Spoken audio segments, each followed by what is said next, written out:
Hello friends, मैं प्रमोद सिंह आप सभी का स्वागत करता हूं अपने यूट्यूब चैनल EGS स्टडी में।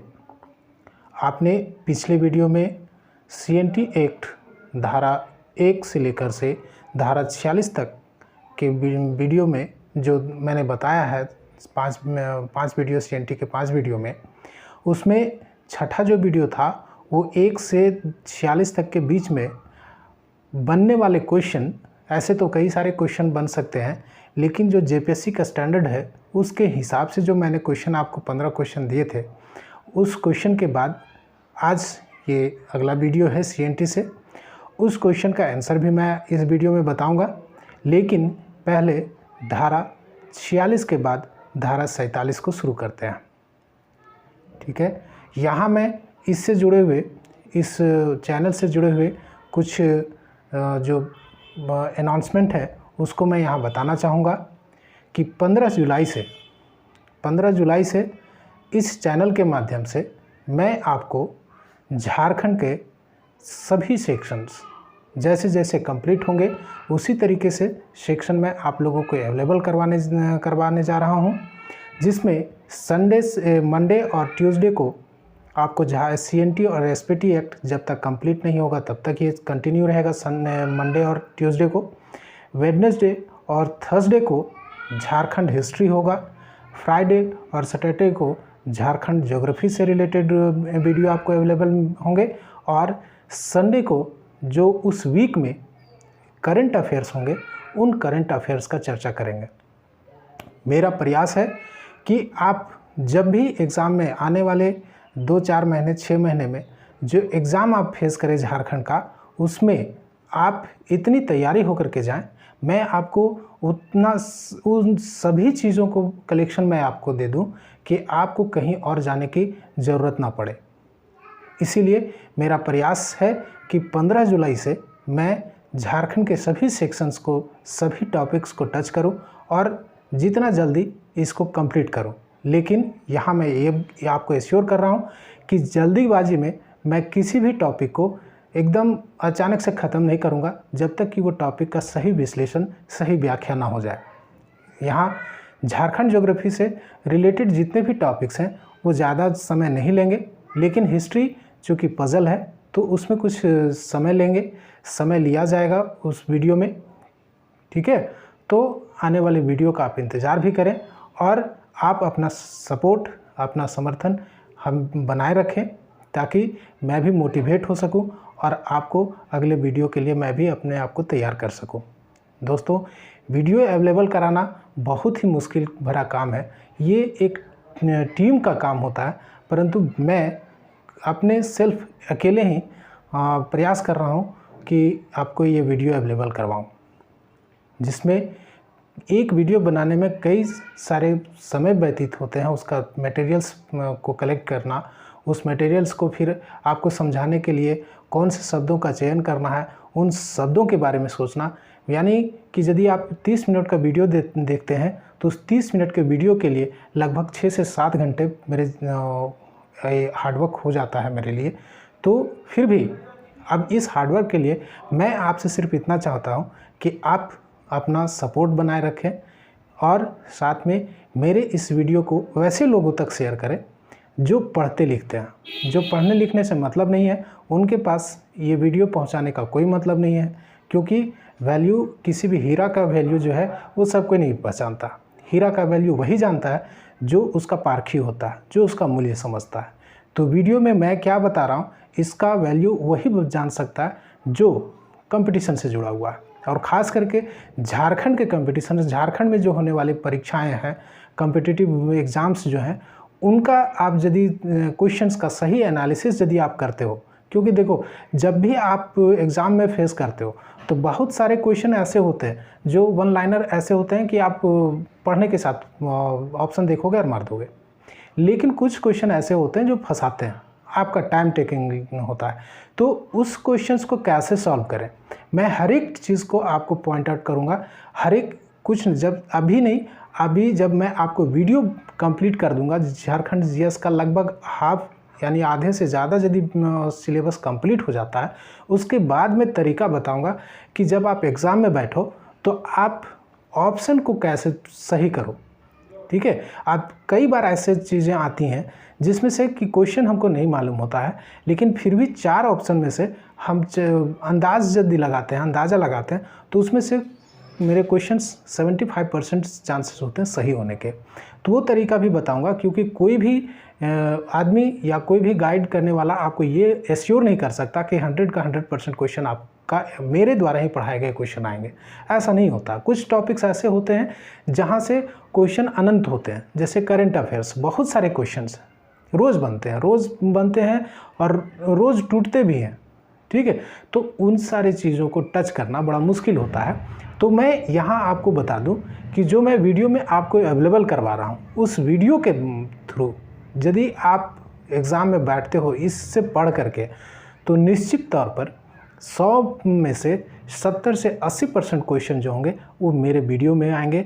ये मैं आज आपको बता रहा हूँ। जब आप एग्ज़ाम में बैठोगे और एग्ज़ाम से बाहर निकलोगे तो आप खुद ये वीडियो देख लेना, उसके बाद आपको समझ में आ जाएगा कि कितना % क्वेश्चन आया।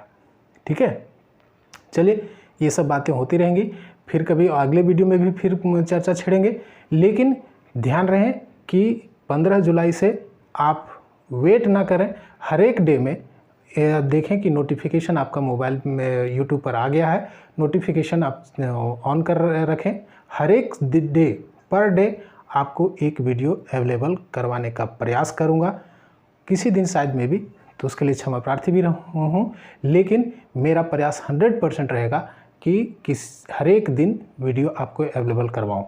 ठीक है, अब चलते हैं आगे CNT एक्ट की तरफ। तो CNT एक्ट में आपको अध्याय 8 बता रहे थे।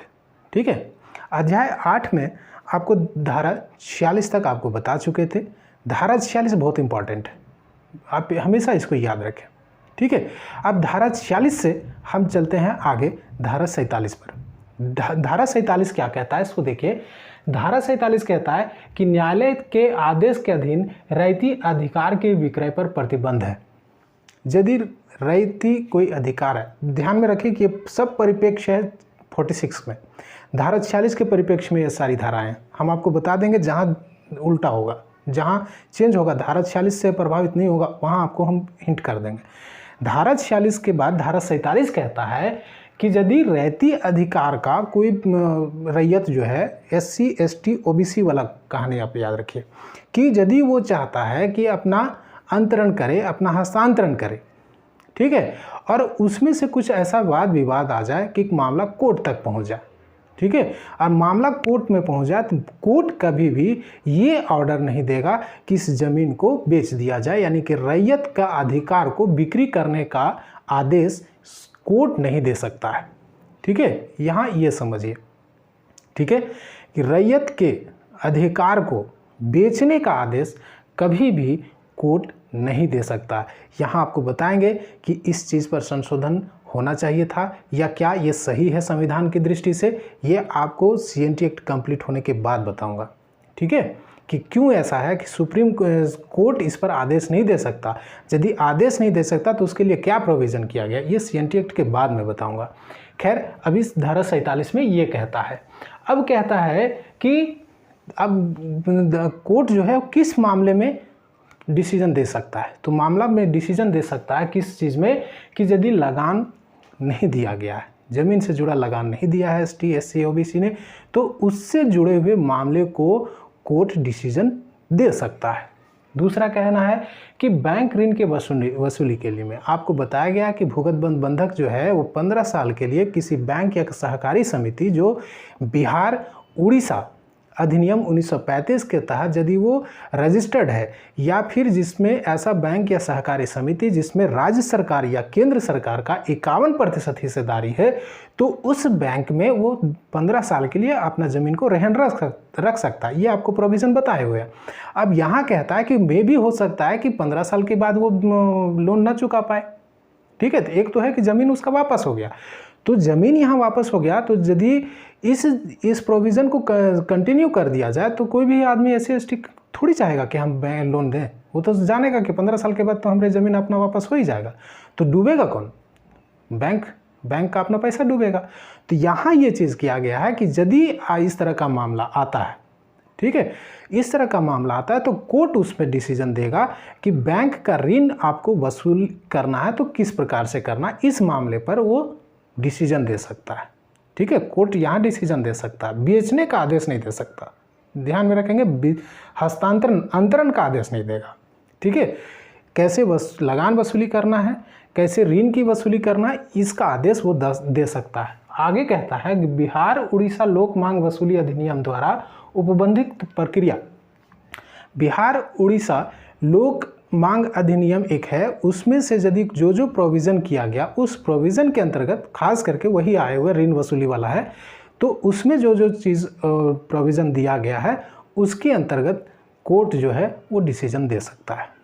ठीक है, मतलब है कि धारा 47 में ये कहता है कि कोर्ट जो है वो रैयती अधिकार को बेचने का, बिक्री करने का आदेश कोर्ट नहीं दे सकता है, लेकिन कोर्ट आदेश दे सकता है रैयती अधिकार में जो ज़मीन है उसका लगान को वसूलने का, या फिर यदि उसने भुगतबंद बंधक रखा है तो उस बंधक का किसमें, बैंक के पास 15 साल के लिए, तो उसमें वो डिसीजन दे सकता है कि इससे कैसे ऋण की वसूली की जाएगी।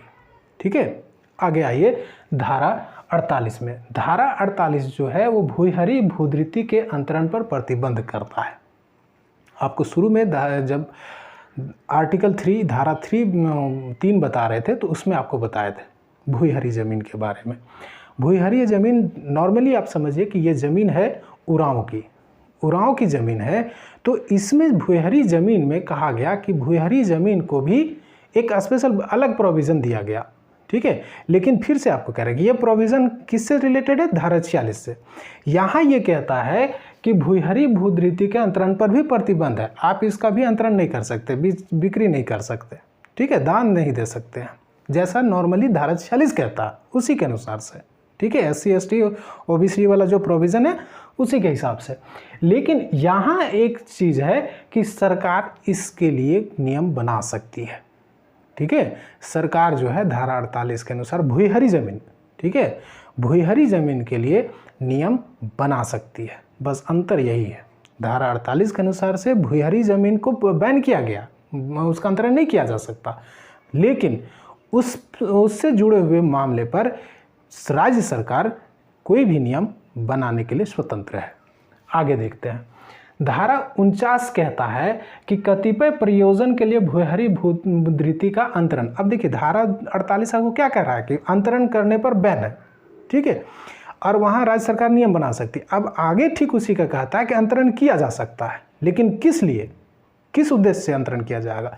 तो पहला उद्देश्य है, पहला लोकहित। अब लोकहित में बहुत सारी चीज़ आते हैं, जैसे यदि स्कूल बनाना है, ग्राम पंचायत बनाना है, जहाँ इसका मतलब है कि जहाँ सामूहिक लाभ हो, ठीक है, श्मशान बनाना है, कब्रिस्तान बनाना है, तो उस चीज़ के लिए भूयहरी ज़मीन का अंतरण किया जा सकता है। ठीक है, या रोड बनाना है तो या रेलवे लाइन बिछानी है तो उसके लिए उस भूयहरी ज़मीन का अंतरण किया जा सकता है। ठीक है, एक वर्ड याद रखिएगा, लोकहित के लिए, और दूसरा सरकार के निर्देशानुसार खनन कार्य के लिए।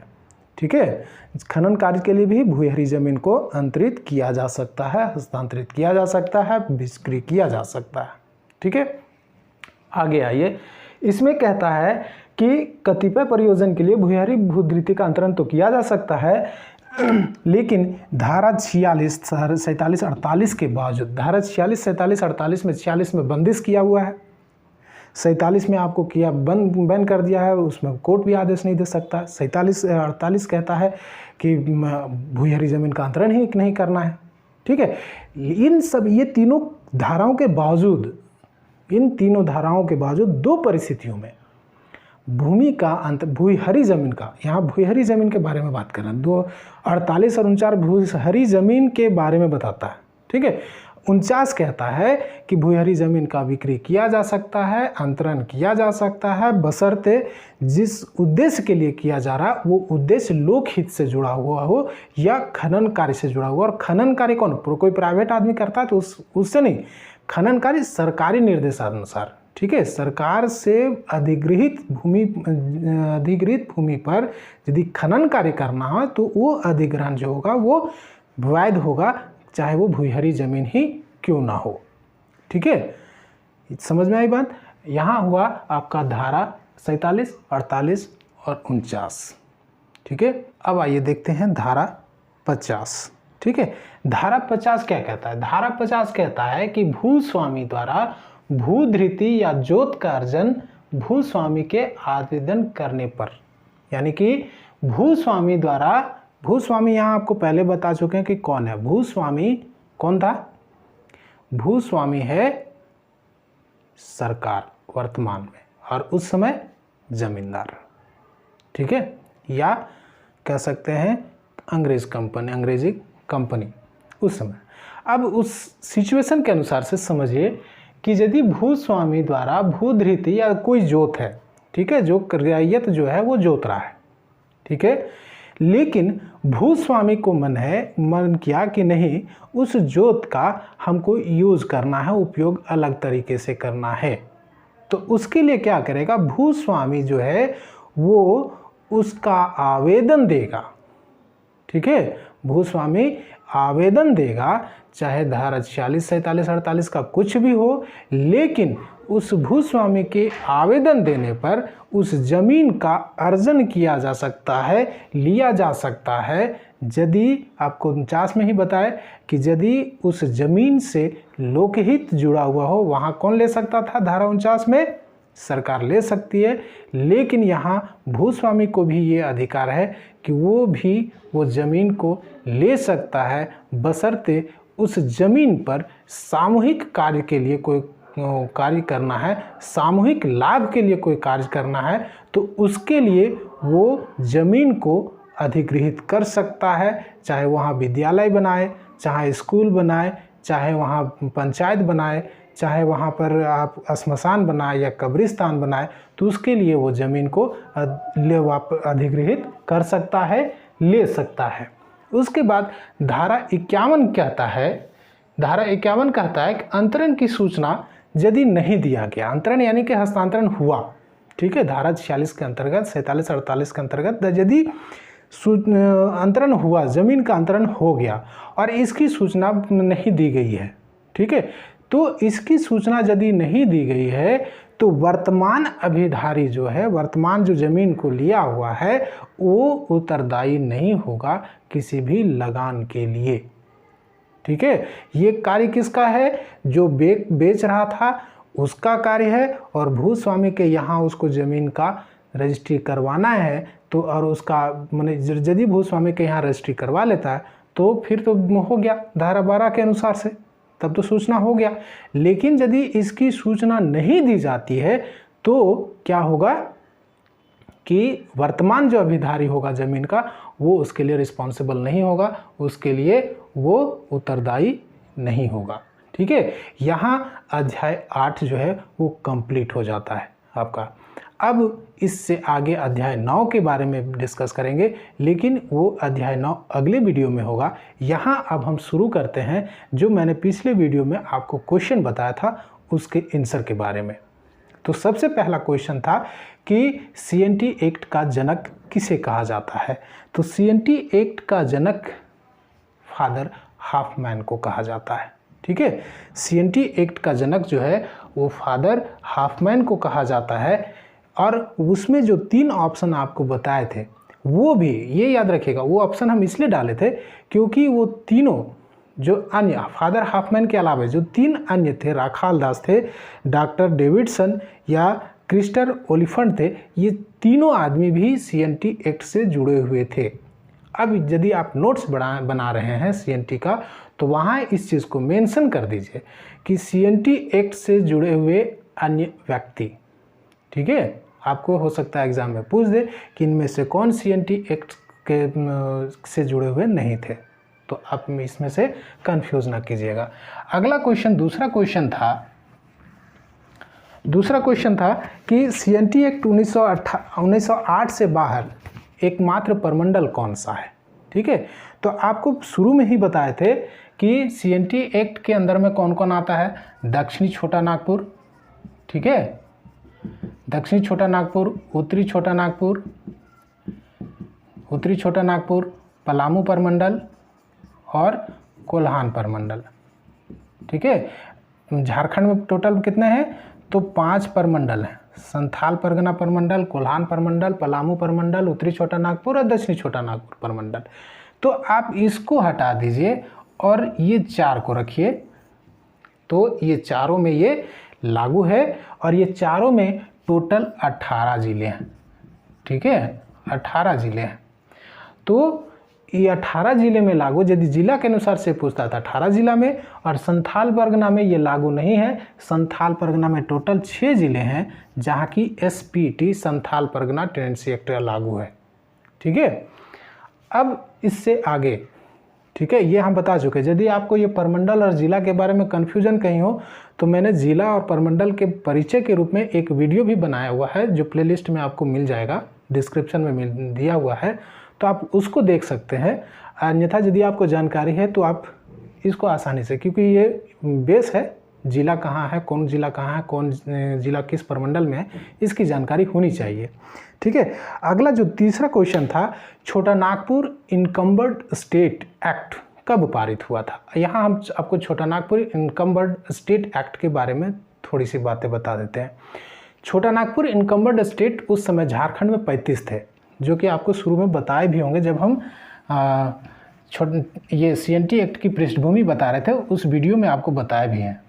यदि आप वो नहीं देखे हैं तो आप वो वीडियो भी देख लें, ठीक है।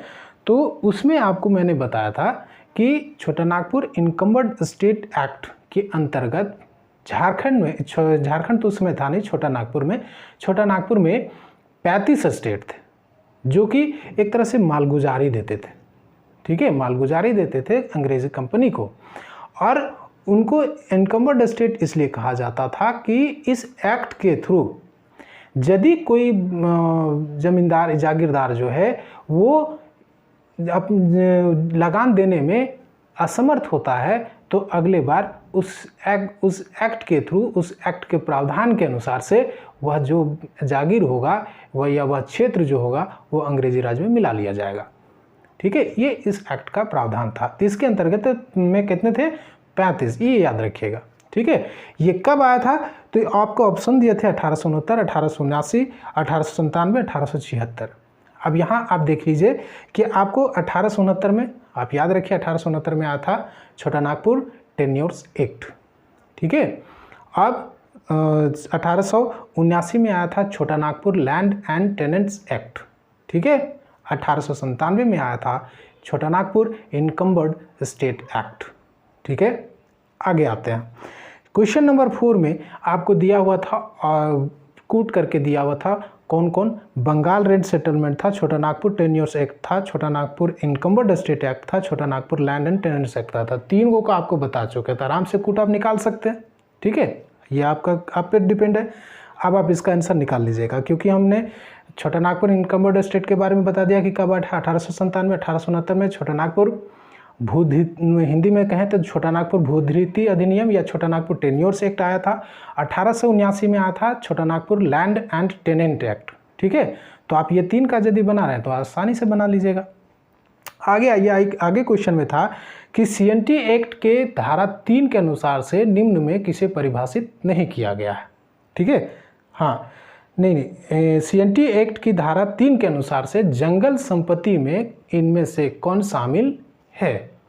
तो आपको हम धारा 3 का जब बता रहे थे तो उसमें आपको बताए थे कि धारा 3 में जंगल संपत्ति के अंतर्गत खड़ी फसल भी आती है। जंगल संपत्ति में तो वन उत्पाद आते ही हैं, लेकिन खड़ी फसल भी आती है, यहाँ ये याद रखिएगा, इसीलिए हम इस क्वेश्चन को शामिल किया था। अगला क्वेश्चन है कि सीएनटी एक्ट की धारा 3 के में इनमें से किसे परिभाषित नहीं किया गया। तो यहाँ आप ध्यान में रखिए कि एक जो है वो महाजन को परिभाषित नहीं किया गया, ठीक है, ये याद रखिएगा। बाकी बात तीनों, बाकी लगभग को परिभाषित किया गया, सिर्फ महाजन को परिभाषित नहीं किया गया, ठीक है। देखते हैं आगे क्वेश्चन।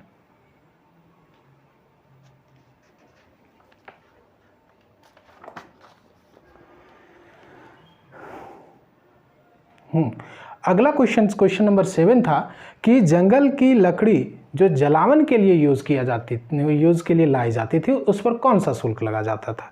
तो आपको 3 ऑप्शन दिए थे हम आपको, पुतचई, पंचवई और चुलखर, ये आपको ऑप्शन मैंने दिया था। ठीक है, पुतचई जो है वो आप हड़िया पर कर लगाया गया था, ठीक है, हड़िया पर। और पंचवई एक कर शराब था जिसको बनाने का अधिकार दिया था, बनाने की छूट दी थी अंग्रेजी सरकार ने।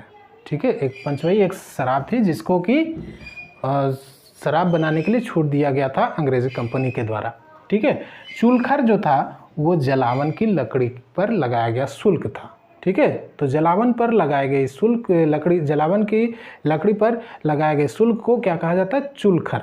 ठीक है, आगे क्वेश्चन था कि यदि भूस्वामी धारा 11 के अनुसार से रजिस्ट्री करने से इनकार कर देता है तो जो रैयत है वो कहाँ आवेदन देगा, या ये क्वेश्चन था शायद कि धारा 11 के अनुसार से यदि भूस्वामी रजिस्ट्री करने से इनकार कर देता है तो किस धारा के अनुसार से रैयत उपायुक्त को आवेदन देगा। तो धारा 11 में था रजिस्ट्री करने का, धारा 12 में था भूस्वामी जो यदि रैयत भूस्वामी इनकार कर देता है तो रैयत क्या करेगा, वो एक आवेदन लिखेगा उपायुक्त के पास। आपको बताए भी होंगे, और उपायुक्त क्या करेगा, एक जांच बैठा देगा, जांच में देखेगा कि सही है तो उसको रजिस्टर्ड घोषित कर देगा या रजिस्ट्री करने का आदेश दे देगा। ठीक है, अगला क्वेश्चन था कि CNT एक्ट की किस धारा के अनुसार से भूस्वामी और रैयत के बीच में, यदि मत्स्य पालन करता है रैयत, तो भूस्वामी और रैयत के बीच में 9/11 के अनुसार से विभाजन होगा। ये किस में है। ठीक है, तो आपको इसमें बताए थे धारा 18, धारा 21 और धारा 21 का क और धारा 20 ये ऑप्शन में दिए थे। तो धारा 21 का क में ये दिया हुआ है कि 9:11 में विभाजन होगा। 9 किसको, भूस्वामी को, और 11 किसको, रैयत को, जो खेती कर रहा, मत्स्य पालन किया उसको, और इस जमीन का जो मालिक है भूस्वामी उसको 9 भाग। तो 9 भाग यानी कि 9/11 को 20 कर दीजिए, तो यानी कि 9/20 भूस्वामी को और 11/20 रैयत को मिलेगा। ठीक है, आइए आगे देखते हैं। CNT एक्ट की धारा 27 के अनुसार से अधिभोगी रैयत लगान में वृद्धि करने का अधिकार किसे है। धारा 27 के अनुसार से अधिभोगी रैयत के लगान में वृद्धि करने का अधिकार किसको है। तो जब भी इस तरह का क्वेश्चन आए तो आप आंख मूंद करके मारिए उपायुक्त। ठीक है, इसमें कोई सोचना नहीं है, उपायुक्त ही कर सकता है, भूस्वामी रैयत किसी का अधिकार नहीं है। ठीक है, आगे देखिए, आगे क्वेश्चन था CNT एक्ट के अनुसार अनाधिभोगी रैयत को निम्न में से किस आधार पर बेदखल किया जा सकता है। तो हम आपको इसमें 4 पॉइंट दिए थे, चारों पॉइंट सही था। कोई भी चीज़ पर यदि करता है तो उसको हटाया जा सकता है। यदि वो ज़मीन का कृषि के ऐसा तरीका अपनाया जिससे कि कृषि का जो उपजाऊपन है वो ख़त्म हो सकता है, उसका मूल्य ह्रास हो सकता है, तो उसके आधार पर उसको बेदखल किया जा सकता है। दूसरा, यदि उसने लगान का जो निर्धारित लगान है उसको नहीं दिया, उसके आधार पर किया जा सकता है, या पट्टा का समय ख़त्म हो गया तब भी किया जा सकता है। ठीक है, तो उसमें जो 4 आपको फैक्ट बताए थे, चारों फैक्ट बताए थे। अब यहाँ इसको जरा सा हम और कर देते हैं। ये चारों चीज़ रहने के बावजूद भूस्वामी बेदखल नहीं कर सकता। ठीक है, भूस्वामी क्या करेगा, इसके लिए आवेदन लिखेगा उपायुक्त के पास, और उपायुक्त जांच करेगा। ठीक है, उपायुक्त जांच करेगा कि हाँ जो आरोप लगाया गया वो सही है या नहीं। सही है तो उसको बेदखल कर देगा, और सही नहीं है तो उसका अधिकार, रैयत का अधिकार को कंटिन्यू रखा जाएगा। ठीक है, आइए उसके आगे का क्वेश्चन देखते हैं। आगे का क्वेश्चन था, एक क्वेश्चन मैंने दिया था आपको, वो क्वेश्चन बाद में आपको करते हैं। CNT एक्ट 1908 के किस धारा के आधार पर रैयत को पट्टे का प्रतिलेख प्राप्त करने का अधिकार है। ठीक है, तो आप याद कीजिए धारा 43 और 44। 43 में क्या था कि रैयत और भूस्वामी के बीच में पट्टे का एक पट्टे का एक एग्रीमेंट होगा जिसमें पट्टे से संबंधित सारी बातें उल्लिखित होंगी। ये आपको मैंने बताया था धारा 43 में। धारा 43 और 44 जो है पट्टा से संबंधित है, ठीक है। धारा 43 में पट्टा का एग्रीमेंट के बारे में बताया गया और धारा 44 कहता है कि उस पट्टे का एक कॉपी, ठीक है, उस पट्टे का, उस एग्रीमेंट का एक कॉपी कौन रखेगा? रैयत को पाने का अधिकार है, रैयत रख सकता है, वो यदि डिमांड करेगा तो भूस्वामी उसको मना नहीं कर सकता, ठीक है। धारा 44 में ये आगे कहता है CNT एक्ट 1908 के अंतर्गत धारा 46 में बेदखली का जो समय था, निश्चित समय था, वो कितना समय था? ठीक है, तो 12 वर्ष था। 12 वर्ष के अंदर में यदि आप आवेदन दे देते हैं कि नहीं ये जो ज़मीन खरीदा गया है वो धारा 46 का मतलब उसका उस प्रोविज़न का गलत फ़ायदा उठाता है, यानी कि CNT ST का ज़मीन कोई और ले लिया है, SC का ज़मीन कोई और ले लिया है और 12 साल यदि बीत जाता है तो उस पर फिर उपायुक्त क्या करेगा? उपायुक्त भी उस पर कोई डिसीजन नहीं दे सकता है, बल्कि यदि वो अंतरण हो गया तो उस अंतरण को वैध करार दे दिया जाएगा। और 12 साल के पहले यदि आप आवेदन दे देते हैं तो उचित जांच करते हुए यदि वो गलत पाया जाता है तो अंतरण को अवैध कर देगा, ठीक है। 12 साल एक एग्जैक्ट टाइम है। आगे इसके बारे में और कुछ बताएंगे, आने दीजिए, समय आएगा। आगे फिर क्वेश्चन कहता है कि CNT एक्ट 1908 के अंतर्गत लगान भुगतान के लिए अधिभोगी रैयत को किस धारा के आधार पर बाध्य किया गया है? ठीक है, धारा 23, धारा 24, धारा 23 का क और धारा 24 का क, ठीक है। आप इसको बढ़िया से पढ़ लीजिए, आपको समझ में आ जाएगा। अब आगे एक क्वेश्चन था जो कि क्या कहते हैं, एकदम कॉन्सेप्ट से जुड़ा हुआ, मैंने अपने मन से आपको दिया था, कहीं एक किताब में उल्लिखित नहीं है, लेकिन मैं आपको इतना समझाने के लिए इस क्वेश्चन को दिया था कि जो मैं आपको बता रहा हूँ क्या वो पूरी तरीके से आपके दिमाग में फिट बैठ रहा है या नहीं। मैंने आपसे क्वेश्चन पूछा था कि एक सरकारी रेलवे कंपनी है जिसने भूमि का अधिग्रहण किया और उस अधिग्रहण के बाद जो वो यूज़ किया, जितना ज़मीन यूज़ हुआ तो यूज़ हुआ, लेकिन कुछ ज़मीन उसका अनुपयुक्त रह गया, वो यूज़ में नहीं आ रहा है अभी, तो भूस्वामी उस ज़मीन को एक वर्ष के लिए मौखिक पट्टे पर ले लेता है। तो ये बताइए कि उस ज़मीन पर वो कितना लगान देगा।